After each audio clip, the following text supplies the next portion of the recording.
Good morning students. बेटा आज हम एंडोक्राइन सिस्टम का नेक्स्ट लेक्चर डिस्कस करेंगे। Lecture number 7। क्या लेक्चर नंबर 7? लेक्चर नंबर 6 में हमने क्या डिस्कस किया था? हमने थायराइड ग्लैंड के बारे में डिस्कस किया था। थायराइड ग्लैंड कैसी होती है, कहाँ स्थित होती है, ठीक है। थायराइड ग्लैंड की स्ट्रक्चर कैसी होती है, उसकी संरचना कैसी होती है, उससे कौन कौन से हार्मोन स्रावित होते हैं, उन हार्मोनों के क्या इफेक्ट होते हैं। हमने मेनली 3 हार्मोन पढ़े थे, T3, T4 और कैल्सिटोनिन। कैल्सिटोनिन अभी डिस्कस नहीं किया, कैल्सिटोनिन अभी हम डिस्कस करेंगे। तो हमने क्या पढ़ा था? T3 और T4। T3 का क्या इफेक्ट है, वृद्धि पर क्या इफेक्ट है, शरीर ग्रोथ पे क्या इफेक्ट है, मेटाबॉलिज्म पे क्या इफेक्ट है, क्या मेटाबॉलिज्म क्या इफेक्ट है, अंगों पर क्या इफेक्ट है इसका, ठीक है। आज हम पढ़ेंगे थायराइड हार्मोन का रेगुलेशन कैसे होता है, ठीक है, इसके स्राव का नियंत्रण कैसे होता है, ठीक है।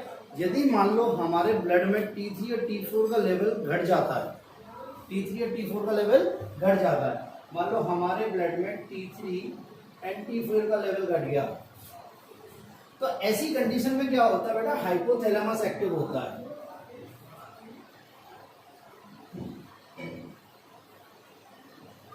क्या होता है बेटा? हाइपोथैलेमस सक्रिय हो जाता है, एक्टिव हो जाता है। और ऐसी कंडीशन में हाइपोथैलेमस क्या करता है? TSH RH रिलीज करता है, मतलब thyroid stimulating hormone releasing hormone. क्या बेटा? Thyroid stimulating hormone releasing hormone.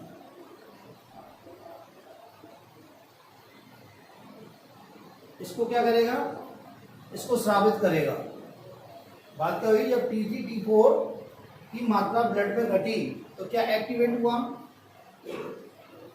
Hypothalamus activate हुआ, या हाइपोथैलेमस एक्टिव हुआ। इसने क्या स्रावित किया? TSH RH। ये TSH RH कहाँ काम करेगा? ये करेगा एंटीरियर पिट्यूटरी पे, अग्र पीयूष ग्रंथि पर। ये किस पे कार्य करेगा? अग्र पीयूष ग्रंथि पर। तो अग्र पीयूष ग्रंथि पर जब ये कार्य करेगा तो अग्र पीयूष ग्रंथि क्या निकालेगी बेटा? TSH। क्या निकालेगी? TSH। TSH means thyroid stimulating hormone. क्या बेटा? Thyroid stimulating hormone. और ये थायराइड स्टिमुलेटिंग हार्मोन कहां जाके कार्य करेगा? थायराइड ग्रंथि पर। किस पर? थायराइड ग्लैंड पर क्या करेगा? एक्ट करेगा। थायराइड ग्लैंड पर एक्ट करेगा और थायराइड ग्लैंड क्या करेगी? इस हार्मोन के इन्फ्लुएंसेस में, इस हार्मोन की उपस्थिति में क्या करेगी? T3 T4 का श्रावण बढ़ा देगी, मतलब T3 एंड T4 का निर्माण और श्रावण बढ़ जाएगा। निर्माण एंड बढ़ जाएगा। अब जब बढ़ गया तो क्या होगा? T3 और T4 का लेवल क्या हो जाएगा? T3 एंड T4 का ब्लड में लेवल क्या हो जाएगा? बढ़ जाएगा। बात मेरी क्लियर हुई? दोबारा सुन। यदि ब्लड में T3 T4 का लेवल कम हो गया तो क्या एक्टिवेट होगा? हाइपोथैलेमस एक्टिवेट होगा। क्या होगा? हाइपोथैलेमस एक्टिवेट होगा। अब हाइपोथैलेमस जब एक्टिवेट हो गया तो ये क्या लेगा? TSH RH, thyroid stimulating hormone releasing hormone, जो मैंने आपको हाइपोथैलेमस में बताया था, इसको स्रावित करेगा। ये किस पे काम करेगा? अग्र पीयूष ग्रंथि पर। किस पे काम करेगा बेटा? अग्र पीयूष ग्रंथि पर। और अग्र पीयूष ग्रंथि क्या निकालेगी? TSH, thyroid stimulating hormone. और ये थायराइड स्टिमुलेटिंग हार्मोन कहां जाके कार्य करेगा? थायराइड ग्लैंड पे। तो थायराइड ग्लैंड क्या करेगी? इसके इन्फ्लुएंसेस है, मतलब TSH के अंडर में क्या करेगी? कार्य करेगी और T3 T4 का निर्माण और श्रावण बढ़ा देगी। जिससे क्या होगा? ब्लड में T3 और T4 का लेवल बढ़ जाएगा, नहीं बढ़ जाएगा? एक तो ये होता है। एक क्या होता है? ये हाइपोथैलेमस एक कंडीशन में और एक्टिवेट होता है। कब? जब बहुत अधिक ठंड हो, अधिक ठंड में, अधिक सर्दी हो तो हाइपोथैलेमस एक्टिव हो जाता है। और एक सर्केडियन रिदम, मेरे को हिंदी नहीं पता इसकी, और मैं आपको बता देता हूं सर्केडियन रिदम का मतलब क्या होता है। सर्केडियन रिदम, देखो सर्केडियन रिदम क्या होती है? जैसे हम रात, मतलब जैविक घड़ी कह सकते हैं इसे। जैविक घड़ी मीन्स हमें, जैसे हमें आदत है सुबह 6 बजे उठने की, तो 6 बजे हमारी नींद खुल जाती है, ठीक है। हमें 12 बजे खाना खाने की आदत है, 12 बजे अपने आप हमें भूख लग जाती है, ठीक है। ऐसा होता है रात को कई बार टॉयलेट जाता है कोई आदमी, और मान लो रात को 2 बजे टॉयलेट जाता है, तो उसकी नींद फिक्स 2 बजे से थोड़ा आगे पीछे अपने आप जग जाती है, अपने आप खुल जाती है। तो ये किसके कारण होता है? सर्केडियन रिदम होती है ये क्या होती है? Circadian rhythm. तो अधिक ठंड और सर्केडियन रिदम भी क्या करती है? हाइपोथैलेमस को एक्टिव करती है। किसके लिए? TSH-RH रिलीज करने के लिए। मेरी बात क्लियर हुई? अब मान लो बेटा हमारे ब्लड में T3 T4 का लेवल बढ़ जाए, T3 T4 का लेवल बढ़ जाए, ठीक है। यदि मान लो T3 और T4 का लेवल क्या हो गया? बढ़ गया, ये लो, तो क्या हुआ? हाइपोथैलेमस फिर एक्टिवेट होगा और ये क्या निकालेगा? TSH IH, thyroid stimulating hormone, inhibiting hormone. क्या बेटा? Thyroid stimulating hormone, inhibiting hormone. और ये किस पे करेगा? पीयूष ग्रंथि पे कार्य करेगा और पीयूष ग्रंथि क्या करेगी? TSH का रिलीज कम कर देगी। जब TSH का रिलीज कम हो जाएगा तो थायराइड ग्लैंड पे ज्यादा कार्य नहीं होगा, तो क्या होगा? T3 और T4 का निर्माण और स्रावन क्या हो जाएगा? कम हो जाएगा। क्या हो जाएगा? कम हो जाएगा। तो ब्लड में क्या हो जाएगी? T3 और T4 का लेवल। मेरी बात समझ में आई या नहीं आई? दोबारा समझ लो।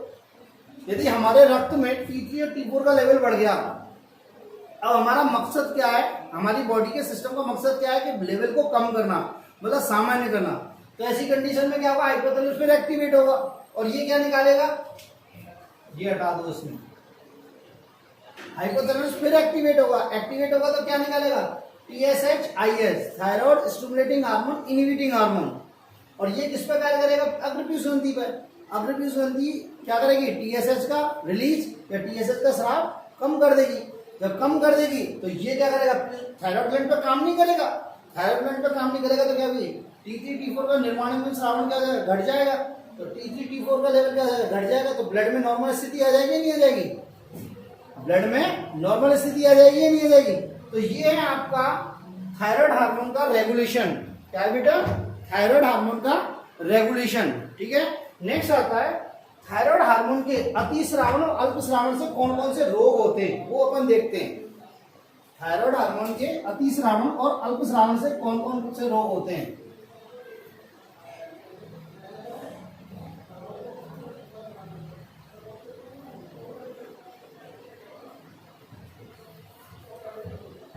देखो बेटा,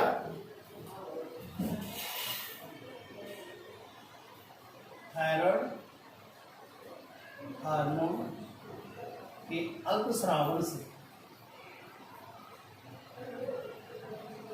होने वाले रोग।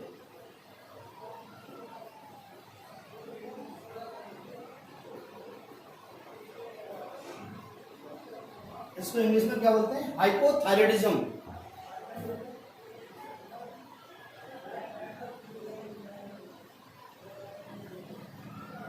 हाइपो मीन्स कम, हाइपो मीन्स कम, थायराइडिज्म मीन्स थायराइड ग्रंथि के हार्मोन। मेनली थायराइड ग्रंथि के कौन से हार्मोन की बात कर रहे हैं हम? T3 एंड T4 की। किसकी बात कर रहे हैं हम यहाँ? T3 एंड T4 की। तो देखो बेटा, T3 एंड T4 की कमी से हमारी बुक्स में 3 डिजीज दे रखे हैं। सामान्य गॉइटर, क्या? सामान्य गॉइटर या गलगंड रोग। क्या बेटा? गलगंड रोग। बात समझ में आई? एक तो कौन सा दे रखा? सामान्य गॉइटर या गलगंड रोग। दूसरा कौन सा दे रखा? क्रिटिनिज्म। कौन सा दे रखा? क्रिटिनिज्म। और तीसरा कौन सा? मिक्सिडिमा। तो 3 डिजीज दे रखे हैं हमारे। देखो, सिंपल गॉइटर लिख देता हूं,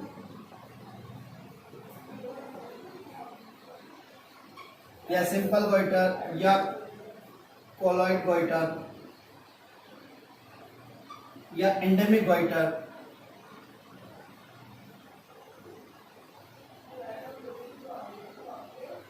ये एक ही नाम है बेटा, सिंपल गॉइटर, कोलॉइड गॉइटर। क्या बेटा? कोलॉइड गॉइटर, ठीक है। और कौन सा है? Endemic goitre. कौन सा? Endemic goitre. इंग्लिश हिंदी में क्या बोलते हैं? सिर्फ गलगंड भी कहते हैं। क्या कहते हैं? गलगंड, ठीक है। नेक्स्ट कौन सा होता है? क्रिटिनिज्म। क्या होता है बेटा? क्रिटिनिज्म। और नेक्स्ट थर्ड कौन सा होता है? मिक्सिडिमा। क्या होता है बेटा? मिक्सिडेमा, इसे बोलते हैं।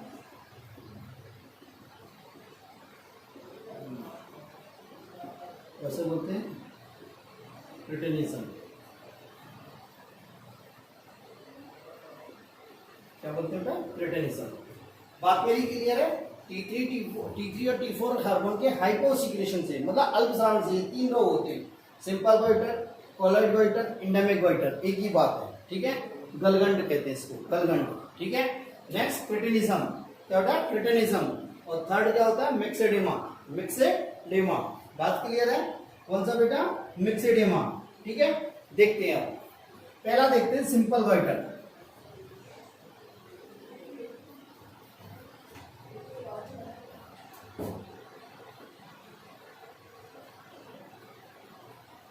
गलगंड हमने पढ़ा होगा, ये बहुत बार पढ़ा होगा। गलगंड रोग में क्या होता है? हमारे गले पे जो ग्रंथि है, गले में जो थायराइड ग्रंथि है, वो क्या हो जाती है? सूज जाती है। क्या हो जाती है? सूज जाती है, और गला क्या हो जाता है? यहाँ से ऐसा मोटा सा हो जाता है। बात समझिए, इसका रीजन मैं आपको बताता हूँ। देखो होता क्या है, यह रोग जनरली आयोडीन की कमी से होता है। किसकी कमी से होता है? आयोडीन की कमी से होता है।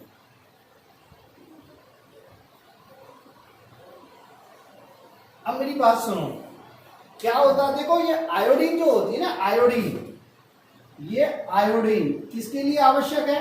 T3 T4 हार्मोन के निर्माण के लिए।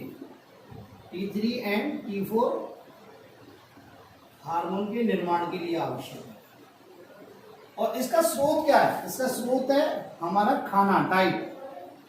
जो हम बाहर से डाइट लेते हैं, उस वो मेन सोर्स है आयोडीन, ठीक है। इसलिए हम आयोडीनाइज्ड नमक खाते हैं ना, आयोडीनाइज्ड नमक खाते हैं, आयोडीन युक्त नमक खाते हैं, ठीक है। तो देखो बेटा, होता क्या है, जब आयोडीन हमारे शरीर में नहीं है, आयोडीन की कमी है, क्या बेटा? आयोडीन की कमी है, तो क्या होगा?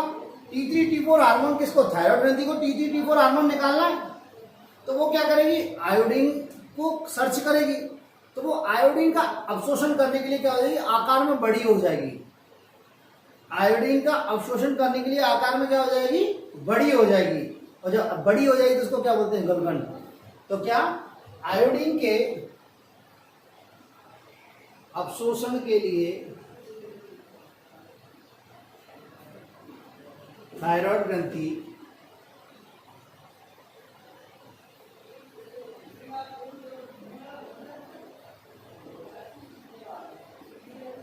आकार में बड़ी हो जाती है,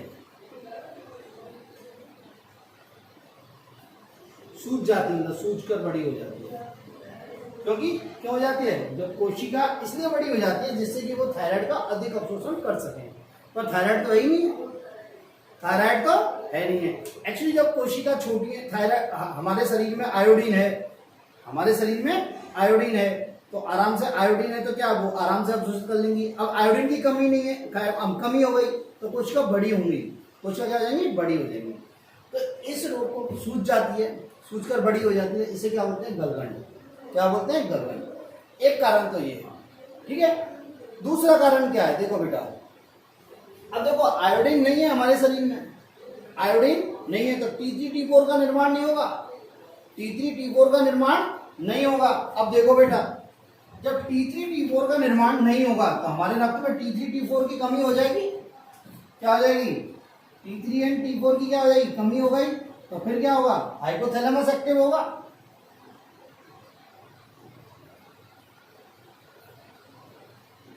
हाइपोथैलेमस एक्टिव होगा, हाइपोथैलेमस क्या करेगा? TSH RH निकालेगा। ये किस पे करेगा? अग्रपीयूष ग्रंथि पे कार्य करेगा।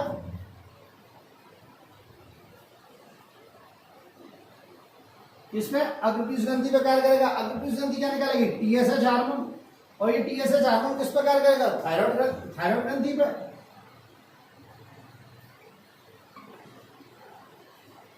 किस पे कार्य करेगा बेटा? थायराइड ग्रंथि पे। अब देखो, थायराइड ग्रंथि पे ये कार्य करेगा, एक तरह से थायराइड ग्रंथि को क्या करेगा? प्रेरित करेगा। ये TSH थायराइड ग्रंथि को क्या करेगा? प्रेरित करेगा। किसके लिए? T3 T4 के निर्माण और संश्लेषण के लिए। पर T3 T4 का निर्माण संश्लेषण क्यों नहीं हो रहा? क्योंकि आयोडीन नहीं है। क्या नहीं है? आयोडीन नहीं है। तो ये क्या करेगा? इसको बार बार में इंड्यूस करेगा। ये TSH थायराइड ग्रंथि को बार बार में इंड्यूस करेगा कि थायराइड हार्मोन के संश्लेषण और श्रावण के लिए, बार बार में इंड्यूस करेगा। जब बार बार में इंड्यूस करेगा तो ये थायराइड ग्लैंड इरिटेट होगी और ये क्या आ जाएगी, मतलब फूल जाएगी, इसमें क्या जाएगी, सूजन आ जाएगी। क्या जाएगी बेटा, सूजन आ जाएगी। और सूजन जब आ जाएगी तो क्या कहेंगे उसे, गलगन।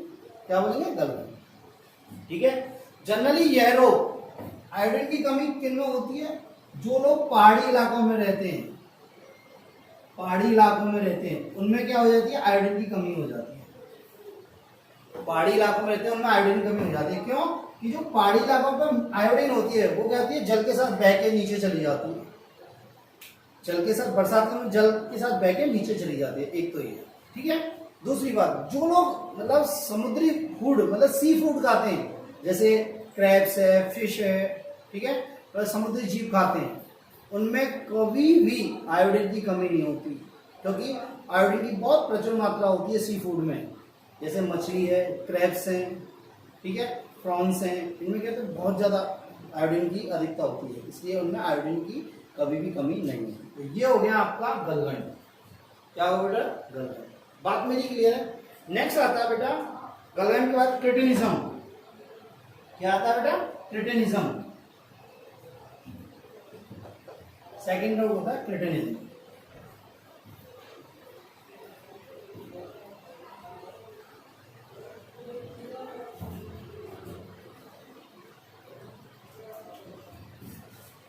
Second cretinism.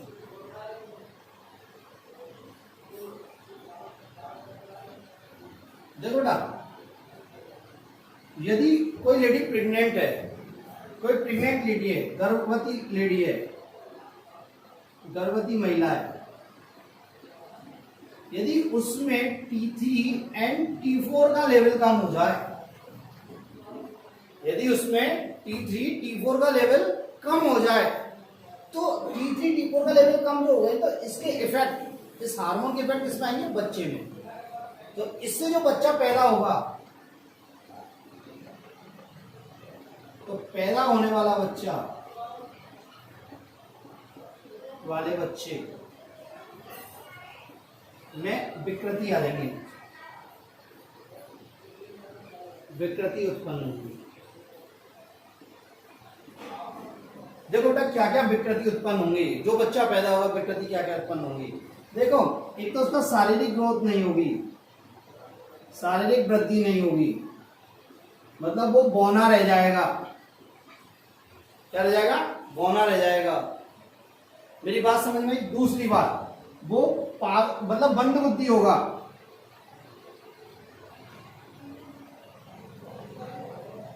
मंद बुद्धि होगा मतलब पागल होगा, मेंटल रिटार्डेड होगा। क्या होगा, मेंटल रिटार्डेड होगा। दूसरी बात क्या होगी, जीभ बाहर निकली हुई होगी, जीभ बाहर निकली हुई। क्या होगी बेटा, जीभ बाहर निकली होगी। त्वचा मोटी होगी, त्वचा मोटी। वो क्या होगा, बहरा और गूंगा होगा। क्या होगा, डीफ और गूंगा होगा, एंड म्यूट, बहरा एंड गूंगा, बहरा और गूंगा होगा। मेरी बात समझ में आ रही है, कैसा होगा, बहरा और गूंगा होगा। दूसरी बात, द्वितीय लैंगिक लक्षण का अभाव होगा, द्वितीय लैंगिक लक्षण का अभाव, द्वितीय लैंगिक लक्षणों का अभाव होगा। और क्या होगा, बंध्य होगा। बंध्य मीन्स अपने जैसे बच्चे नहीं पैदा कर सकता है, बांझ कहते हैं। बंध्य को क्या बोलते हैं, बांझ। बंध्य होगा। क्या होगा बेटा, बंध्य होगा, मतलब बंध्य मीन्स बांझ होगा, वो अपने जैसे बच्चे पैदा नहीं कर सकता, अपने जैसे बच्चे पैदा नहीं कर सकता। ठीक है। दूसरी बात, उसकी जो मसल्स होंगी वो वीक होंगी। क्या होंगी, मसल्स क्या होंगी, वीक होंगी। पेशियां कमजोर। क्या होंगी बेटा, मसल्स वीक होंगी, पेशियां कमजोर होंगी। और हेयर लॉस होगा, मतलब बाल झड़ जाएंगे सारे, बाल झड़ जाएंगे सारे। मेरी बात समझ में आई या नहीं आई? यदि क्रेटेनिज्म, यदि गर्भावस्था अवस्था में यदि महिला में थायराइड हार्मोन की कमी हो गई तो बालक में विकृति उत्पन्न होती है। क्या होती है बेटा? बालक में विकृति उत्पन्न होती है। तो देखो क्या क्या होता है, शारीरिक वृद्धि नहीं होगी, मतलब बौना रह जाएगा। दूसरी मंद बुद्धि होगा, पागल होगा। क्या होगा बेटा? मंद बुद्धि होगा मतलब पागल होगा। ठीक है, जीभ बाहर निकली होगी, त्वचा मोटी होंगी, होठ भी मोटे होंगे उसके, त्वचा भी मोटी होगी, होठ भी मोटे होंगे, पूरे शरीर पे सूजन होगी। पूरे शरीर पे क्या होगी? सूजन। और लिख देता हम लोग, पूरे शरीर पे क्या होगी? सूजन होगी। उसका बीपी क्या होगा? कम होगा। बीएमआर क्या होगी? कम होगी। बीएमआर क्या होगी? कम होगी। ठीक है, और क्या होगा? डीप होगा और म्यूट होगा, ना बहरा और गूंगा होगा। बहरा और गूंगा होगा। द्वितीय लैंगिक लक्षणों का अभाव होगा, और होंगे भी तो वो बहुत लेट आएंगे, बहुत लेट आएंगे। बंद होगा, अपने जैसी संतान पैदा नहीं कर सकता। पेशियां कमजोर होंगी, पेशियां क्या होंगी? कमजोर होंगी। और हेयर लॉस होगा। क्या होगा बेटा? हेयर लॉस होगा। ठीक है, अब इसके इलाज के लिए हम क्या कर सकते हैं? हाइपोथायराइडिज्म है तो बाहर से थायराइड हार्मोन देना पड़ेगा। या आपने देखा होगा बहुत सारी गर्भवती लेडी जो होती हैं उनकी त्वचा पर स्वेलिंग आ जाती है, उनके हाथ पैर में स्वेलिंग आ जाती है, सूजन आ जाती है, तो उसे डॉक्टर को दिखाते हैं तो T3 T4 की जांच करवाता है। T3 और T4 की जांच करवाता है। यदि T3 T4 की कमी आती है तो उसको क्या होता है? टैबलेट चलती है थायरॉक्सिन की। क्या चलती है? T3 T4 की क्या चलती है? टैबलेट चलती है। वो परमानेंट लेनी पड़ती है जब तक प्रेग्नेंट है, वो जब तक प्रेग्नेंट है। ठीक है, कई बार क्या होता है, प्रेगनेंसी नहीं होती तब भी T3 T4 की कमी हो जाती है। ठीक है, आप देखना कभी कभी बहुत सारे लोग ऐसे होते हैं जिनके शरीर मतलब फूल जाता है, एकदम सडन फूल जाता है, त्वचा ऐसी लगती है एकदम मतलब सूजी हुई और चिकनी एकदम, उस पर आप उंगली गड़ाओगे तो उंगली गड़ती चली जाएगी। ये कूले या बटक हिप बहुत चौड़े हो जाते हैं, बहुत चौड़े हो जाते हैं, सुस्त रहता है, बाल एकदम उड़ जाते हैं। एडल्ट अवस्था में यदि हो जाता है तो इसमें मिक्सीडेमा कहते हैं। इसे क्या कहते हैं? मिक्सीडेमा। तो नेक्स्ट रोग आता है मिक्सीडेमा।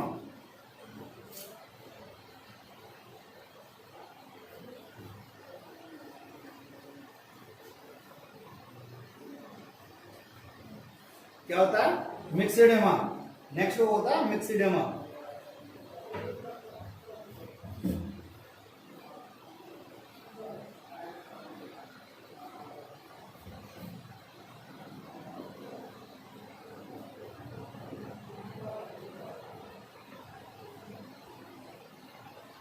मिक्सीडेमा मीन्स यदि वयस्क अवस्था में, यदि एडल्ट स्टेज में, यदि वयस्क अवस्था में T3 T4 हार्मोन की कमी हो जाए, T3 यदि वयस्क अवस्था में T3 T4 हार्मोन की कमी हो जाए तो इस अवस्था को क्या बोलते हैं? मिक्सीडेमा। क्या बोलते हैं बेटा? मिक्सीडेमा। ठीक है, देखो इसमें क्या होगा, इस रोग में हेयर लॉस होंगे, बाल उड़ जाएंगे। क्या होगा बेटा? हेयर लॉस होगा, ओबेसिटी आ जाएगी, ओबेसिटी मोटापा आ जाएगा बहुत ज्यादा। क्या आ जाएगा? मोटापा आ जाएगा। शरीर पे क्या आ जाएगी? सूजन आ जाएगी बेटा। शरीर पे क्या आ जाएगी बच्चा? सूजन आ जाएगी, मोटापा आ जाएगा। ठीक है, और त्वचा के नीचे वसा का जमाव हो जाएगा। त्वचा के नीचे क्या हो जाएगा? वसा का जमाव हो जाएगा, वसा जम जाएगी। ठीक है, क्या हो जाएगी? वसा जम जाएगी। अब जब मोटापा और त्वचा के नीचे वसा हुई है तो वेट गेन होगा, वजन बढ़ेगा। क्या बढ़ेगा बेटा? वजन बढ़ेगा। ठीक है, और क्या होगी? जनन क्षमता कम हो जाएगी, जनन क्षमता कम हो जाएगी। फीमेल में होगी तो एमसी क्या हो जाएगी? इरेगुलर हो जाएगी। एमसी क्या हो जाएगी बेटा? इरेगुलर हो जाएगी। यदि फीमेल में हुआ तो क्या हो जाएगी? एमसी इरेगुलर हो जाएगी। और क्या होगा देखो बेटा, और ये जो पर्सन है ना, ये मिक्सीडेमा होता है, वो क्या ठंड के लिए बहुत ज्यादा सेंसिटिव हो जाएगा। तो सेंसिटिव फॉर कोल्ड, उसको बहुत ज्यादा ठंड लगेगी, उसको बहुत ज्यादा ठंड लगेगी, क्योंकि बीएमआर घट गई है। बीएमआर घट गई है तो क्या होगा? शरीर का ताप नहीं बढ़ रहा है, शरीर ठंडा रहेगा, शरीर ठंडा रहेगा, बीएमआर घट जाएगी। और इसमें क्या होगी, ऐसा सुस्त सा रहेगा, ऊर्जा की कमी होगी। क्या होगी बेटा, ऊर्जा की कमी होगी, सुस्त सा रहेगा। तो ये है मिक्सिडेमा।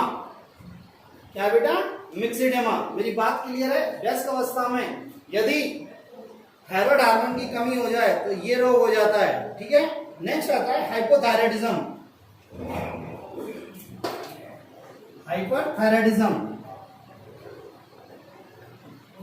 यदि थायराइड हार्मोन के अतिस्रावण से कौन सा रोग हो जाए, यदि थायराइड हार्मोन का स्राव बढ़ जाए, यदि थायराइड हार्मोन का स्राव बढ़ जाए तो क्या होगा, तो अति श्रावण मतलब हाइपरथायराइडिज्म।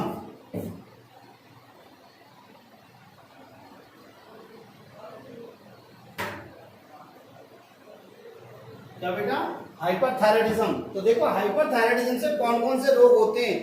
ठीक है, हाइपरथायराइडिज्म से एक रोग होता है एक्जोप्थेल्मिक गॉइटर। क्या बेटा, एक्जोप्थेल्मिक गॉइटर, नेत्रोत्सेंधी रोग। क्या बेटा, नेत्रोत्सेंधी रोग, नेत्रोत्सेंधी रोग। क्या बेटा, नेत्रोत्सेंधी रोग या नेत्रोत गलगंड भी बोलते हैं इसे। क्या बोलते हैं, नेत्रोत्सेंधी गलगंड रोग, एक्जोप्थेल्मिक गॉइटर। क्या बेटा, एक्जोप्थेल्मिक गॉइटर।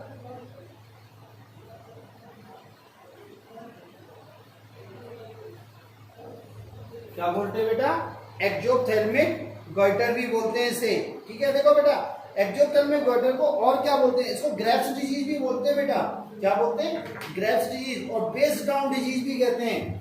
क्या बोलते हैं, बेस डाउन डिजीज, इसको और क्या बोलते हैं, ग्रेव्स डिजीज।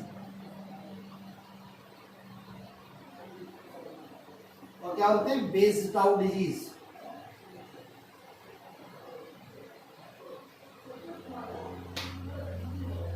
क्या बोलते हैं, बेस डाउन डिजीज। तो दोबारा सुनो, थायराइड हार्मोन के अतिस्रावण से होने वाले रोग मतलब hyperthyroidism. Hyperthyroidism means T3 T4 की अधिकता। हाइपर मींस होता है अधिकता।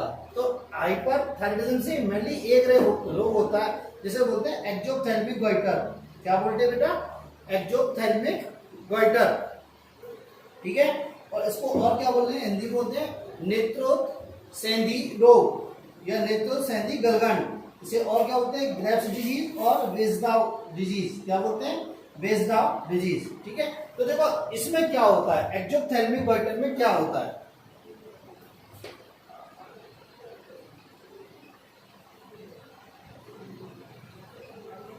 देखो एक्जोप्थेल्मिक गॉइटर में क्या होता है, जो हमारी आई बॉल है, ये आई बॉल, नेत्र बॉल, आई बॉल है, इनके पीछे क्या हो जाता है, वसा का जमाव हो जाता है। आई बॉल के पीछे क्या हो जाता है, वसा का जमाव हो जाता है। पीछे वसा एवं म्यूकस का जमाव हो जाता है। वसा एवं म्यूकस का जमाव हो जाता है। जब ये वसा और म्यूकस का जमाव हो जाता है आई बॉल के पीछे, तो आई बॉल क्या होती है, बाहर की तरफ उभर आती है। आई बॉल क्या होती है, बाहर की तरफ उभर आती है। तो आई बॉल